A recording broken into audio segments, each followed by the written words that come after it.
Olá, esse vídeo faz parte de uma série que a Sociedade Brasileira de Biossegurança e Bioproteção, SB3, está lançando. Uma série de vídeos onde nós estamos nos propondo a tratar de temas do cotidiano, atendendo a demandas, a questionamentos diversos da população. Nesse momento, onde o nosso grande impacto, já quase 2 anos nesta pandemia, impactando a todo mundo, nós estamos vivenciando nesse momento no Brasil o retorno às atividades escolares, seja esse o ensino infantil, seja do ensino fundamental e até o ensino médio. E nesse contexto que nós vamos comentar um pouco hoje. O que nós estamos falando na questão de segurança? Como que nós podemos trabalhar, seja os pais, seja os professores, as escolas, como nós podemos preparar as nossas escolas e como que nós podemos estar trabalhando junto com as famílias, como que as famílias têm que cooperar, como que a comunidade tem que abraçar essas ideias, esses procedimentos, esses protocolos, como que nós ficamos nesse sentido. Assim, eu vou discorrer um pouco sobre isso. Eu sou Cláudio Mafra, sou presidente da Sociedade Brasileira de Biossegurança e Bioproteção, sou professor titular na Universidade Federal de Viçosa e sou um profissional especialista certificado para trabalhar em ambientes de alta contenção biológica, para trabalhar exatamente com patógenos como esse que nós estamos vivenciando no último ano, só que esses patógenos guardados em laboratório, sendo trabalhados em laboratório. E de repente nós nos vimos na necessidade de desenvolver diversos procedimentos para alguma coisa que deveria estar guardada dentro de um laboratório e eu passo a ter a necessidade de garantir toda uma segurança, de desenvolver procedimentos, vacinas, testes de medicamentos e conhecer a respeito dele. Exatamente do que nós estamos falando, então, se nós vamos falar desse patógeno, desse micro-organismo que está causando toda essa pandemia. O SARS-CoV-2, ele era praticamente desconhecido do meio científico ele ficou conhecido nos últimos 21 meses. Nós nem sabíamos da sua existência, da sua potencialidade em estar causando alguma coisa. E aí nós temos diversas teorias de como isso pode ter ocorrido, que não vem aqui ao caso nessa conversa de hoje. Mas durante todo esse momento, nós passamos e nós tivemos em todo o mundo, nós tivemos uma escala global, como ainda temos, vários pesquisadores, vários governos, várias empresas, tentando conhecer, tentando prover meios para que nós pudéssemos, e como nós estamos conseguindo, superar essa pandemia. Seja desenvolvimento de vacina, seja no teste de novos medicamentos, e seja também com procedimentos no nosso dia a dia, que é a questão do uso de máscara, o distanciamento social, a questão do álcool gel, e como que nós vamos adaptar isso, então, às nossas realidades do retorno às atividades escolares. Bom, de maneira geral, o que nós temos é que aquele susto que nós tivemos aí até alguns meses atrás, aquele impacto todo, nós estamos aparentemente caminhando para um momento aonde estamos colhendo frutos do que foi esse investimento. Investimento com vacina, investimento com máscaras, proceder à questão da divulgação e as pessoas incorporarem novos hábitos ao seu dia a dia e dessa maneira chegar nessa situação onde nós temos hoje um maior equilíbrio e uma maior segurança com todas as questões. Bom, nós podemos estar falando, vamos entender então um pouco, vamos tratar do primeiro ponto, que é a questão da vacina. A vacina, mais do que um insumo para proteção individual e de proteção coletiva. Então, com todas as vacinas, como estão sendo aprovadas, as que nós temos aqui no Brasil, que são aprovadas pela Anvisa, nós temos diferentes níveis de eficácia, mas todas elas seguras. E aí nós encontramos o quê? Nós encontramos que pessoas da comunidade nesse cinturão vacinal, que é o que nós estamos promovendo, esse é o princípio de qualquer vacina, que nós já utilizávamos isso há muito tempo. A gente sempre lembra, olha, temos que obter um nível de vacinação das crianças nessa cidade em X%. Por quê? Porque eu estou tentando fazer um cinturão vacinal, porque se o vírus estiver circulando na região, que é o caso dessa pandemia, eu começo a ter pessoas que não vão desenvolver aquele vírus, ou caso venham a desenvolver um quadro clínico, ou mesmo a servir a multiplicação desse vírus, nós temos um quadro clínico de consequências menos graves, ou mesmo assintomático. Então nós começamos a ter como se fosse indivíduos não susceptíveis àquele micro-organismo, aquele patógeno circulando na região. E aí eu começo a diminuir a quantidade tanto de indivíduos enfermos quanto de assintomáticos disseminando esse vírus no ambiente. E com isso uma menor taxa de dispersão no ambiente, de contaminação ambiental e uma menor possibilidade que alguém que seja susceptível se encontre com esse patógeno. Isso é o que nós temos de maneira geral em várias outras enfermidades, em vários outros patógenos. E aí nós associamos, então, a essa questão, olha, quando nós estamos falando hoje, quando nós estamos falando dessa vacina, nós estamos hoje no Brasil acima de 40% de pessoas que já fizeram o ciclo completo de vacinação, que tomaram 2 doses, ou no caso da vacina, que é apenas uma dose, que já fecharam seu ciclo de vacinação. Isso é um número muito alto, então nós temos isso, e mais um número já caminhando e sendo superior a 70% no total da população, de que já tomou, então, pelo menos uma dose. Nesse contexto que a gente está falando de ter pessoas que não vão ser susceptíveis a esse vírus, e desta maneira eu começo a diminuir a circulação do mesmo nas nossas comunidades. E aí eu consigo ter reflexo direto, que é o que nós passamos esse último ano praticamente, ano e meio praticamente nisso, em vários países, no Brasil mais concentrado aí no último ano, quando nós passamos o grande impacto que isso significou sobre os nossos sistemas de saúde, aonde mesmo com um baixo percentual de indivíduos desenvolvendo quadros clínicos, levando ao estresse, já que ocorreu no mesmo momento em toda a comunidade, em toda uma comunidade, ocorreu levando a um estresse do sistema de saúde. Por quê? Porque as unidades em nenhum local do mundo elas estavam preparadas para suportar isso. Então nós caminhamos nesse retorno às aulas com menor dispersão, menor distribuição, menor disseminação desse vírus no meio ambiente, nas nossas comunidades.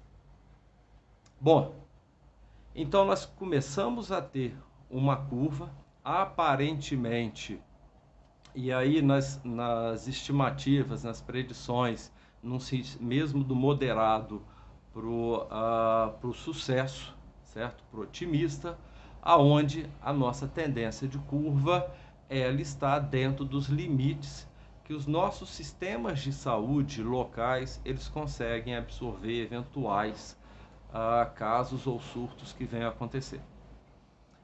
Associado a isso e nesse retorno às escolas, mantendo ainda a nossa questão das máscaras. E aí eu tenho a proteção das máscaras, seja a máscara tripla, seja a máscara de tecido, ou então aqueles respiradores N95, KN95 ou PFF2, que é o padrão que nós conhecemos no Brasil, que é utilizado aqui. Com isso, nós damos também mais segurança a toda a comunidade. Observe que nós não estamos falando de uma situação de risco zero. O risco zero não existe. O risco zero, ele não vai existir. Nós vamos sim continuar caminhando e continuar desenvolvendo atividades para que esse risco seja minimizado, para que essa possibilidade de exposição, seja de um aluno na escola, seja do professor, seja do pai que vai levar um aluno, que vai pegar um transporte público, tudo, que isto seja minimizado. Nesse sentido, eu sou da cidade de Viçosa, em Minas Gerais. Há alguns meses, e mais intensificado aí talvez no último mês e meio, eu passei a visitar escolas, tanto do setor público quanto privado, escolas municipais, escolas estaduais, escolas filantrópicas, tentando conhecer todos esses ambientes e tentando auxiliar tanto na capacitação dos professores, tanto na capacitação dos gestores, dos diretores, do pessoal de apoio, do pessoal de cozinha, do pessoal de limpeza, do pessoal da administração, como que faz alguma coisa nesse sentido? Como que eu garanto mais segurança para que as nossas crianças retornem a essa atividade? Eu tenho uma netinha de 3 anos e eu lembro bem, o ano passado, ela com 1 ano e meio, eu fui levar umas compras na casa da minha filha e de repente eu de máscara dentro do carro, passei o saquinho de compra pela janela do carro, a minha netinha me viu e virou a máscara do vovô. Essa é a última construção que a gente esperava, que eu podia esperar de uma criança. Então, esse retorno nesse momento, ele é muito importante, tanto para a saúde mental de nós adultos, tanto para a saúde mental e do equilíbrio daquelas famílias que estão sofrendo muito com todo o contexto que foi desenvolvido, que nos foi imposto, quanto com essa questão. Agora, a netinha já caminhando para 4 semanas do retorno das aulas na escola que ela está, na escola, o ensino infantil, de uma maneira segura, de uma maneira aonde nós não estávamos imaginando, por exemplo, o nosso questionamento. Será que essas crianças de 2 anos e meio, 3, será que elas vão utilizar máscara? Sim, utilizam máscaras. A minha netinha o tempo inteiro está de máscara. Se eu saio, se eu vou andar com, por exemplo, esse final de semana, eu resolvi caminhar com a minha neta num local aberto, numa área descampada, com sol, com mata. Eu tirei a minha máscara e virei para ela, tira a sua máscara. Não, ela ficou de máscara o tempo inteiro. Que usa o álcool, que faz questão a hora que chega no prédio que eu moro e que eu coloco o álcool antes de entrar no elevador, borrifo o álcool nas mãos, ela faz questão também. Então, aquilo que nós imaginávamos, que as crianças iam trocar as máscaras na escola, entre os coleguinhas, não. Mas sim, vão ter proximidade, eventualmente vão pegar nas mãos de umas das outras, vão para o parquinho. E como que eu providencio, então, essa segurança? Como que eu vou prover essa segurança? Eu vou prover essa segurança garantindo um ambiente de acordo com o risco que ele tem. Não confundindo esses ambientes escolares com ambientes hospitalares, porque eles não são ambientes hospitalares. Eles são ambientes de pessoas seguras, de pessoas, saudáveis. E essas pessoas saudáveis, que eventualmente eu posso ter alguém assintomático eliminando o vírus, é o local que eu vou estar convivendo. E que eu sempre convivi, que nós sempre tivemos isso. Mas nesse momento, fazendo uma coisa que tecnicamente nós chamamos de análise de risco, como que nós vamos trabalhar? Bom, primeiro ponto, as escolas e os pais entendendo que as pessoas que vão estar na escola, que vão para a escola, são pessoas saudáveis. Então, uma criança ou um profissional que trabalhe na educação, ele não vai se expor ou não vai expor aos demais no serviço caso ele esteja suspeito de estar infectado. Então, eu não posso ter, por exemplo, alguém que vai com febre ou tomando um medicamento para a escola. Então, nesse caso, eu já tenho uma primeira barreira para evitar que eu tenha uma pessoa naquele ambiente que vá servir de fonte de contaminação para as demais. E aí as escolas estão utilizando o procedimento, olha, temos a entrada, a medição da temperatura e a aspersão do álcool, seja o álcool líquido, o álcool 70 graus, seja o álcool líquido ou o álcool a gel. Uma das coisas que eu tenho chamado a atenção numa dessas escolas, eu já visitei próximo a 45 escolas aqui na região, além de ter visitado templos religiosos, academias, restaurantes, bares, hotéis, motéis, diversas desses locais. Uma das questões é como que eu vou garantir isso. Então, qual que é o meu sistema de entrada? Uma das escolas, ou algumas das escolas, olha, nós temos essa porta aqui é de entrada, essa porta aqui vai ser de saída. Não, nas escolas especificamente, eu não tenho as pessoas entrando e saindo ao mesmo tempo. Como que eu garanto para não acontecer aglomeração no momento de entrada? Vamos pensar numa escola aí com 100, 150 crianças, eu estou falando de mais 100 ou 150 adultos que chegaram naquele momento para trazer essas crianças. Então, se eu tenho dois pontos, são 2 pontos de entrada, não um ponto de entrada e um ponto de saída. Parece óbvio, mas às vezes a gente faz um protocolo e não presta atenção nisso.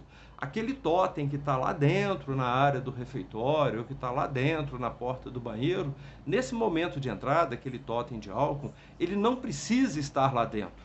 Ele pode vir para cá, porque ele não tem uso para lá. Então você desloca isso para a entrada.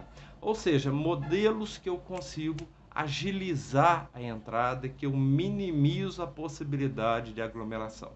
E aí eu vou para as salas de aula. Nas salas de aula, com diversos protocolos, como estão sendo colocados aí pelas secretarias estaduais de educação de todo o país, considerando qual o nível daquele momento que nós estamos de risco, em que momento da curva epidemiológica, naqueles diferentes municípios ou estados, com espaços um pouco maiores ou diminuindo um pouco o espaço quando eu começo a ter uma menor circulação do vírus na região. E dessa maneira, de maneira segura, eu consigo atender as crianças e adolescentes. Então eu tenho a entrada da escola, onde se tomou um cuidado considerável, e eu tenho as salas de aulas, com os respectivos espaçamentos entre as crianças, entre os adolescentes e os profissionais, e, obviamente, com uma coisa fundamental, que é a circulação de ar dentro das salas de aula. Nós não podemos esquecer que esse é um patógeno de veiculação pelo ar. É um patógeno onde nós estamos escutando desde o início, mesmo aquelas pessoas que não são especializadas na área já escutaram falar de aerosóis, ou seja, que a partícula viral está em suspensão no ar. E vários dos casos, em torno de 60% a 70%, com indicativos de que eles foram adquiridos em ambientes fechados, com baixa circulação de ar ou ausência de troca do ar, com pessoas que permaneceram no mesmo ambiente, com um indivíduo liberando o vírus, entre 12 a 18 minutos. Quando eu tenho uma situação dessa, o que eu necessito fazer? Eu necessito o espaçamento e eu necessito a troca do ar. Como que se dá essa troca do ar? Eu posso ter uma janela, posso ter portas abertas e o ar não está sendo trocado. Por quê? É muito simples. Às vezes a gente está dentro das nossas casas com tudo aberto. Nossa, mas como está quente hoje? Sim, porque não está ventando. Então, algo que tem sido recomendado é a utilização de ventiladores no sentido de prover uma troca de ar daquele ambiente, uma troca forçada do ar. Como que eu vou adquirir isso? Vou conseguir isso no ambiente? Com um ventilador de teto? Não. O ventilador de teto, ele vai ficar fazendo esse movimento aqui.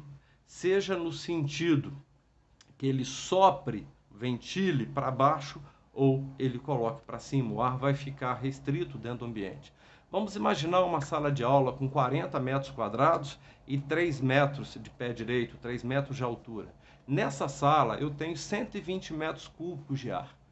De uma maneira saudável, eu tenho que prover a retirada, a troca desse ar por um ar novo, um ar externo, a cada 10 ou 15 minutos. Ou seja, um ventilador de parede posicionado próximo a uma abertura, uma entrada, tocando fraco, sem o orbital ligado, ou seja, travado, e jogando alto, passando, não é para soprar em cima das crianças, passando alto sobre as pessoas, no sentido de criar uma corrente de ar, no sentido da abertura que tem lá na outra ponta da sala. E aí você gera a troca do ar. Vai ser nesse volume? Não, mas vai ter uma troca de ar. E dessa maneira, nossas escolas, e principalmente aquelas escolas que não têm recurso para, nesse momento, estarem se adequando de maneira técnica, com instalação de equipamentos de alta precisão, de alto custo, nós conseguimos realizar uma troca satisfatória do ar. Então, olha, eu tenho a vacinação dos adultos, e agora a gente já está falando de vacinação de jovens. Nesse final de semana, alguns estados já começaram a falar de vacinação para adolescentes de 15 e 16 anos.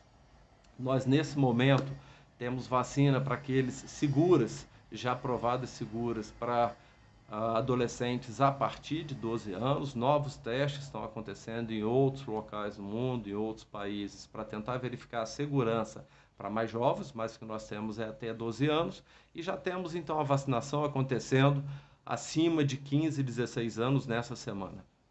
Com isso nós temos cobertura vacinal, com isso nós temos o uso de máscara, com isso nós temos os procedimentos de descontaminação das mãos com álcool, e aí nós temos a troca do ar. Olha só, nós começamos a incorporar o que a gente chama como se fosse várias fatias de queijo, né? Aqueles queijos furadinhos, né? Que inicialmente a gente fala do queijo suíço, mas a gente pode falar do queijo mineiro, cheio de buraquinho, e que eu coloco fatias de proteção. E que se o vírus passar em uma dessas barreiras, ele vai ser pego na próxima. Então eu vou trabalhando dessa maneira, eu vou dificultando a circulação do vírus no ambiente, eu vou dificultando a possibilidade de que alguém se exponha a esse vírus. Eu devo associar também a descontaminação dos ambientes.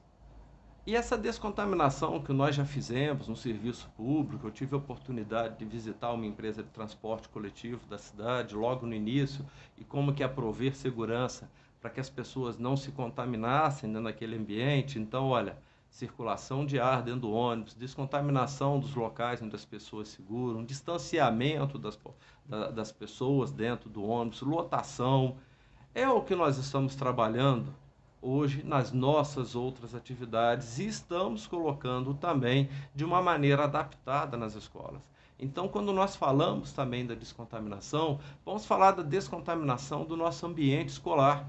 E o que é os principais pontos? Eu posso falar do piso, eu posso falar das cadeiras, eu posso falar daqueles apoios de caderno, eu falo das torneiras, onde as crianças vão lavar a mão, ou então aquela torneirinha lá, do filtro de água que vai encher a garrafinha de água. Nesse momento, aquelas biqueiras de água para colocar a boca não são adequadas, a recomendação é que isso fique bloqueado.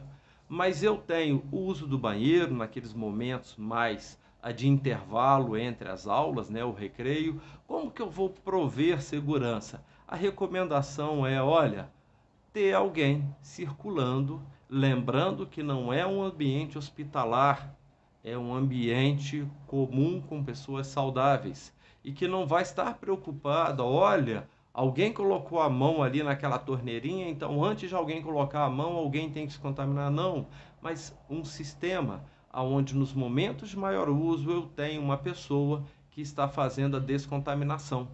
Então está fazendo a descontaminação das torneiras, está fazendo a descontaminação da descarga sanitária, está fazendo a descontaminação da tampa, né, do assento sanitário, que um dos procedimentos, bem antes da pandemia, já era, você não deve dar descarga se a tampa estiver levantada, então abaixa a tampa da descarga, então descontamina aquela tampa, descontamina as maçanetas das portas. E eu tenho a descontaminação também de pisos. Então vamos falar da descontaminação agora das salas de aulas e das cadeiras. Um dos produtos que a gente tem, obviamente considerando a composição de cada material, mas de uma maneira bem geral para o piso, é a água sanitária. Então, a varrição seca, nesse momento, ela deixou de existir, como ela já não deveria estar existindo no ambiente público, no ambiente coletivo. Então, o trabalho da varrição úmida, ou seja, um pano encharcado numa diluição de água sanitária, que é o hipoclorito, em água, e descontaminando o piso desses ambientes na troca dos turnos, que é o mais recomendável. Se eu tenho, por exemplo, uma criança que vai ficar durante todo um ciclo, todo um turno, vai entrar cedo e vai sair no final da tarde, eu descontamino uma vez. Agora, se eu tenho turnos distintos que vão entrar pela manhã, pela tarde, pela noite, o recomendável é que você tenha descontaminação desses corrimões, descontaminação de locais de maior toque, de maior aglomeração entre os turnos. Dessa maneira, eu eu adicionei mais uma medida de segurança. Eu já tenho a vacina, eu já tenho a máscara, eu já tenho o distanciamento entre as pessoas, o cuidado na hora do contato e das relações interpessoais. Eu já coloquei a ventilação na sala e agora eu coloquei a descontaminação do ambiente. Obviamente que todos esses procedimentos eles vão ter que ser adaptados. Uma das coisas que eu recebi várias perguntas: o que eu faço se uma criança de 3 anos começar a chorar? Você vai acalentar essa criança, mas você vai aumentar as suas medidas de segurança. O que eu faço se eu precisar trocar a fralda de uma criança? O que eu faço se eu precisar dar um banho numa criança numa idade pré-escolar, no ensino infantil? Você vai dar o banho, só que você vai tomar cuidado para que a sua exposição seja menor. O que eu faço se eu estiver trabalhando com criança com necessidades especiais? Você vai continuar fazendo tudo, mas você acessa, você coloca uma segurança a mais. Olha, eu tenho uma criança que eu preciso ficar mais próxima dessa, mas essa criança, ela fala muito forte, ela não está utilizando máscara, porque ela tem uma característica que ela não se adapta à máscara. Vamos imaginar uma criança com a pai, alguma coisa assim, um adolescente. Perfeito, mas você está com a sua máscara e você está, então, nesse caso, com um face shield ou um óculos de proteção. Você aumentou o seu nível de proteção porque aumentou o seu risco. Mas todas as atividades, lembrando sempre, nós não estamos no ambiente hospitalar, nas escolas, e sim no ambiente com pessoas saudáveis, você traz a um nível de segurança. Eu devo usar um jaleco nas salas de aula? Depende. Você vai trocar, você abraça as crianças, o que você faz? Você dá aula em mais de uma escola? Eu sou filho de professores, eu lembro dos meus pais dando aula em mais de uma escola, seja com matrícula municipal, matrícula estadual e mesmo na rede particular. Eu vivo numa região que os professores dão aula em municípios distintos. Qual que é o risco em tal município e a circulação de professores entre um município e outro? Então essa é a questão que tem que ser trabalhada. Olha, e não podemos esquecer, eu estou preocupado também com a saúde das nossas famílias, do professor que foi trabalhar e que retorna para dentro da sua casa. Então aquele cuidado de aquela roupa que ele utilizou mais de uma escola, que ele não vá para a área íntima da casa, não vá sentar naquele momento com os seus, porque vários dos casos eles foram transmitidos dessa maneira. Mesmo com queda no nível de transmissão, como dos níveis de transmissão como a gente está vivenciando nas últimas semanas, nós ainda temos algumas incertezas relacionadas com algumas variantes que estão demandando maior atenção. Então, como que eu aumento o meu nível de segurança caso eu tenha uma situação que o risco está um pouco maior? É nesse sentido que nós todos temos que trabalhar, nesse sentido que as famílias têm que estar preocupadas com as atividades que elas fazem externamente para não exposição dos seus filhos, para não exposição dos professores e dos trabalhadores no geral de educação. Ok? Isso era o que nós tínhamos para falar nesse momento. É um prazer para a Sociedade Brasileira de Biossegurança e Bioproteção estar colaborando com todos. Sigamos tranquilos e sigamos seguros. Um bom dia para todos.